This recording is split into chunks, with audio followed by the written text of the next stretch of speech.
All right, everyone, and welcome to the first official Lord of the Rings video on the Fat Phil channel. At the moment, I'm not planning on making a second YouTube channel. I think managing this game and Star Wars, I'll be able to do it. Managing two channels at once would be a lot. So I'm going to give you guys my initial thoughts on this game. I just downloaded the beta from the internet. It was actually, I want to give a shout out to Nooch. He was the one who told me you could just get the APK and play it in BlueStacks, so you don't need a VPN. So all you can do, guys, you can just straight up Google Lord of the Rings Heroes of Middle Earth APK, find that file, download it, play it on BlueStacks. So again, you're going to reset the account. There's no advantage to playing now, but I wanted to give you guys my initial thoughts on the game. So I'll show you guys some gameplay here. We'll just go into the Gila Campaign. This is kind of like your cantina here. So we'll go to this this node here. I was just kind of doing some farming today. I mean, it's fine, right? I think that this game, I mean, the graphics aren't the greatest, but I'll show you guys the gameplay. I'll just kind of probably just throw it on auto, honestly. Kind of talk about what I'm thinking. And so the official launch date, I believe, is May the 10th, if I'm not mistaken.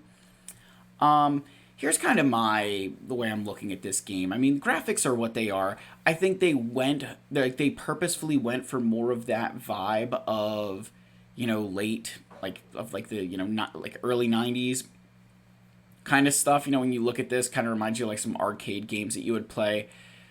So I don't really mind it. I would have preferred my Lord of the Rings characters to personally look a little bit more like they did in the movies and or the Rings of Power. But again, beggars can't be choosers. I do like Lord of the Rings, not as much as Star Wars, but I do like it. So, I mean, as far as the battles go, right, I think it's going to be more so, I think the running in between scenes is pretty interesting compared to Star Wars, where it just kind of cuts in between stuff. As far as the actual gameplay itself, I'd say it's more similar than not. That they buffs, debuffs, all those things are kind of the same. I'll show you guys some other things then too, where I think that they've done some stuff that I hope will happen that I don't know because I haven't been able to play enough, but I want to give initial thoughts. Otherwise, I mean, as this is running, you guys can kind of see it looks interesting. I don't think this is one where you're gonna praise the art for necessarily it looking realistic, but I'll at least say that I am enjoying that there's almost like a thematic.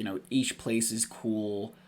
The buffs in this game are unique. The one that I noticed is taunt now, instead of it being two turns, it's two instances of damage, which I think is very cool. You think about Star Wars Galaxy of Heroes, in that if your taunt goes from being two turns to simply just, hey, you're literally going to take two hits for me and then someone else is going to go, I mean, that's significant. You think about how much easier some of those battles get. So that's definitely something I saw. One thing they have removed, so now that we're out of that, right, so we autoed that, showed a little bit of gameplay. So there's no sim tickets. So I can sim this battle as many times as I want. So I'll just do a little bit here. So, I mean, that is not bad at all. I love that. I think that's no sim tickets is great for me. So that is the guild mode, right? That's it's like a cantina mode where I could farm those shards as often as I want, compared to your normal mode, right, which is your normal kind of mode. And then you have hard modes, which again, if I can click into that,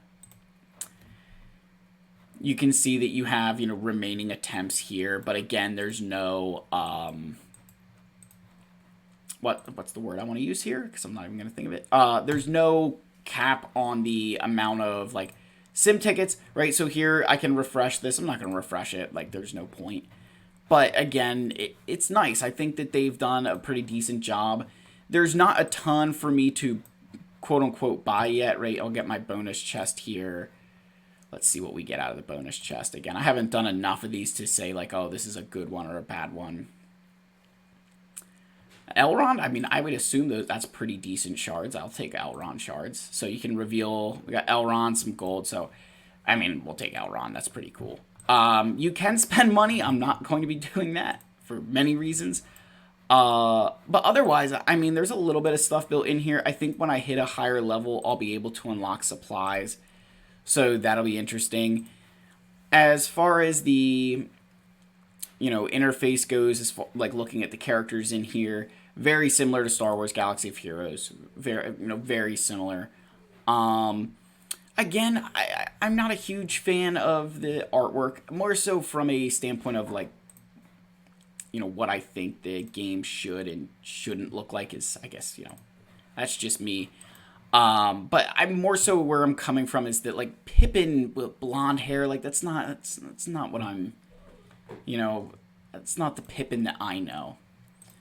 And again, that's just me being, critical, all that stuff. So, you know, beggars can't be choosers. I love Lord of the Rings, so I'm gonna play this game no matter what. I mean, finding, your gear, again, guys, very similar to Galaxy of Heroes, right? You just go in, find your stuff, go sim it. Not having sim tickets, again, I'm going to keep saying that a lot. I'm a huge fan of that. As far as the other stuff that I'm noticing just kind of early on is that you definitely get a light side roster faster than you get an evil roster, which is okay.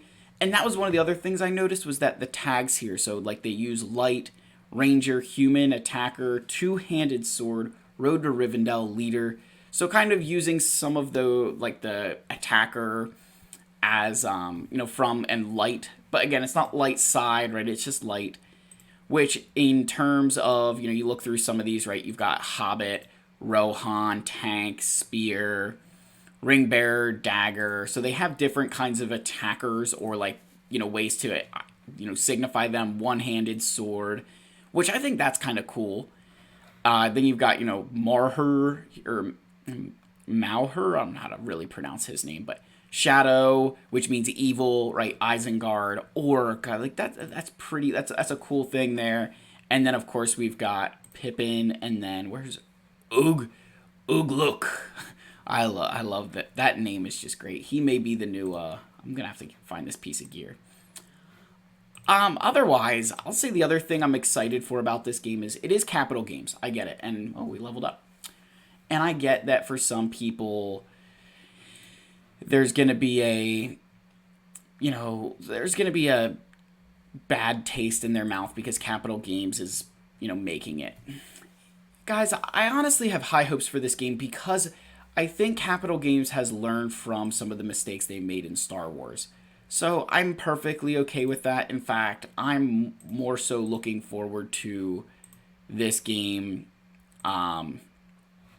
than like I am a lot of other things because I think that this is going to be a game that they can hopefully continue to evolve and build for us. So I'm not at all opposed to it. I'm not going to sit here and say that, there's not going to be monetization in here or that there's not going to be, I'm just going to spend all of these. I'm not going to say that there's not going to be monetization. I'm not going to say that there isn't going to be things that we won't complain about, but I just have a feeling that they're going to try to ensure that we as a player base stay engaged with this game because I feel that they will probably want us to stay around longer than they did with Galaxy of Heroes, where I think people just started leaving because they felt like they weren't getting enough money or bang for their buck. Again, I'm just going to be leveling up my characters here, as you guys can see. I don't know. You guys tell me what you think about that, but I'm kind of excited. I'm okay with it. I don't have a problem with Capital Games running this game. They were able, like, I think we need to give them some credit. They're able to keep Star Wars alive, and it's still kicking for over 7.5 years. That's for a freemium game. I mean, that is impressive for a triple B game. So I have the same hopes for this. I just think that they've learned from their mistakes, and they'll know, hey, I can, we're going to maybe not do datacrons. Which, if you guys don't play Star Wars, datacrons are a thing that they're very, almost slot machine-y. Just something that I don't think most players were looking forward to in the game. I don't know. I'm not a huge fan of them, but I don't think they'll make their way into this game because I think in Lord of the Rings, they're going to try and capitalize on other forms of monetization. So I don't know, I've probably rambled enough about this game, but I did want to at least give you guys my thoughts on it, give you some perspective of what I think we can look forward to. So let me know what your guys' thoughts are. Are you excited for this game? What do you think? As always, guys, May the 10th, I shouldn't say as always, cut into that. May the 10th is when this game goes live. As always, guys, smash that subscribe button, leave likes, and leave comments. We don't have enough information yet to declare a king for this game, but we're going to say for right now that it is Ugluk, guys. So subscribe for Ugluk. I love all of you. May the force be with you, and more importantly, may the power of... oh, man, I'm going to butcher this, and people are going to torch me for it, but... yeah, gosh, I'm not even going to say it. I don't know how to pronounce oh, man, what is it? Alu? I don't know how they say that. The god in Lord of the Rings from the Silmarillion, but you guys know what I meant, hopefully. I love all of you. I'll see you in the next video. Cheers.